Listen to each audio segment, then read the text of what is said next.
Halo semuanya, hari ini kita akan bahas tentang pengiriman kain kiswah Ka'bah kepada Jeffrey Epstein. Bayangkan sejenak, salah satu benda paling suci dalam Islam, kain penutup Ka'bah yang disentuh jutaan jemaah saat tawaf, yang menyimpan doa, air mata, dan harapan manusia dari seluruh dunia. Ternyata pernah dikirim ke Jeffrey Epstein, seorang terpidana kejahatan S kepada anak. Dan sedihnya ini bukan gosip, bukan teori konspirasi. Ini tertulis dalam dokumen resmi Departemen Kehakiman Amerika Serikat yang baru dibuka ke publik pada Februari 2026 tadi. Dan malam ini kita akan membedah kasus ini berdasarkan dokumen dan informasi yang sudah dirangkum. Yuk kita mulai. Tapi apa sih yang sebenarnya terjadi? Dokumen yang dikenal sebagai Epstein Files ini mengungkap satu fakta mengejutkan. Pada tahun 2017, 3 potong kain kiswah Ka'bah dikirim ke Jeffrey Epstein. Pengiriman ini terjadi setelah Epstein bebas dari penjara dan pada saat dia sudah terdaftar resmi sebagai pelaku kejahatan seksual. Dokumen DOJ atau Department of Justice menjelaskan isi paket tersebut secara rinci. Satu potong kain berasal dari bagian dalam Ka'bah, satu potong berasal dari lapisan luar kiswah yang sudah terpasang, dan satu potong lagi adalah kain baru dari bahannya sama tapi belum pernah digunakan. Nah, yang lebih mengejutkan, untuk melewati bea cukai Amerika, paket ini dilabeli sebagai artwork atau karya seni. Pertanyaannya, siapa yang mengatur pengiriman ini? Dalam dokumen tersebut disebutkan dua nama nih. Yang pertama ada Aziza Al-Ahmadi, seorang pengusaha perempuan berbasis di Uni Emirat Arab.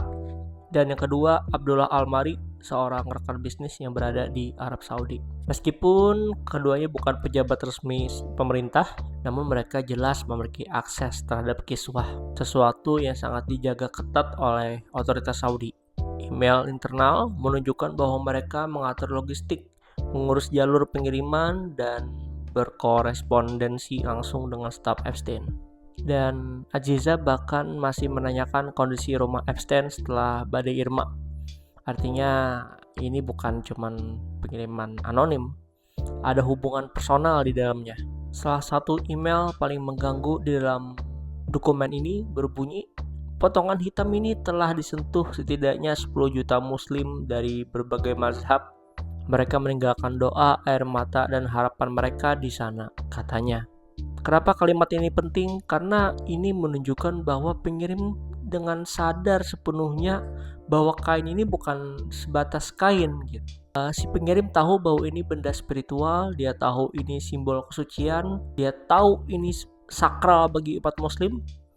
Tapi tetap aja kain ini dikirim ke Jeffrey Epstein yang seorang pelaku kejahatan S kepada anak-anak. Dan sampai hari ini gak ada satupun dokumen yang menjelaskan mengapa Epstein menginginkan kain tersebut, untuk apa kain itu digunakan, dan atas izin siapa gitu kain itu keluar. Ini belum ada dibahas di dokumen. Ini buat yang non muslim nonton agar jelas, kiswah itu bukan cuma sekadar dekorasi. Ia diganti setahun sekali saat musim haji dalam ritual keagamaan resmi. Dan potongan kiswah lama tuh nggak dijual bebas dan nggak diperdagangkan, apalagi diperdagangkan gitu kan. Biasanya potongan kiswah itu diberikan sebagai hadiah kehormatan tingkat tinggi kepada kepala negara, lembaga Islam, atau institusi resmi gitu. Bukan kepada individu pribadi, apalagi seorang non-muslim dan terlebih seorang terpidana kejahatan. Dengan hal ini banyak ulama yang mengecam kejadian tersebut dan menyebut pengiriman ini sebagai penyalahgunaan simbol yang suci bagi umat muslim. Kegagalan pengawasan serius mencatat rute pengiriman ini jelas gitu. Kain kiswah ini dikirim dari Arab Saudi melalui penerbangan British Airways menuju Amerika Serikat, tiba di Florida, lalu akhirnya sampai ke kediaman Epstein di US Virgin Island. Di dalam dokumen tercatat invoice, dokumen kargo, formulir bea cukai, serta nama perusahaan Epstein.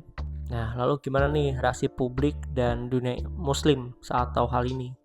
Nah, begitu dokumen ini dibuka ke publik, reaksinya langsung meledak.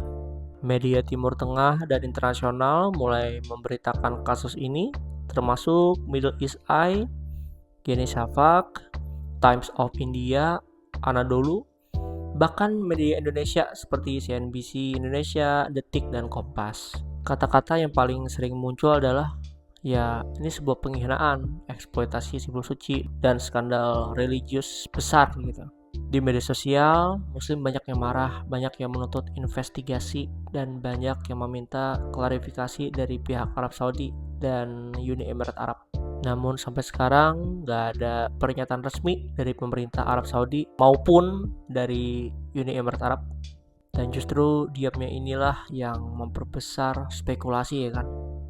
Nah, karena di dokumen tadi tidak menjelaskan apa motif Epstein, ya media hanya bisa berspekulasi mulai dari koleksi pribadi, simbol status, hingga hadiah diplomatik informal gitu menurut media.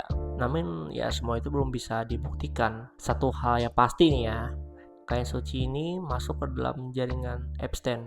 Itu saja sudah sangat bermasalah. Ini soal kekuasaan, soal akses elit global, soal bagaimana uang dan koneksi bisa menembus batas yang seharusnya nggak disentuh.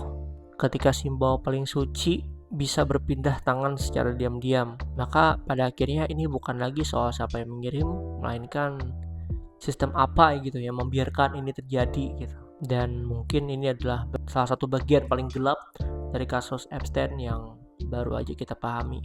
Jadi bagaimana guys pendapat kalian? Tulis komentar di bawah. Kalau kalian suka kalau bahas kayak gini, jangan lupa subscribe karena aku akan bikin video seperti ini setiap harinya. Bisa buat temani kalian motoran, kerja, atau lainnya. So, jangan lupa subscribe dan sampai jumpa di video berikutnya. Bye.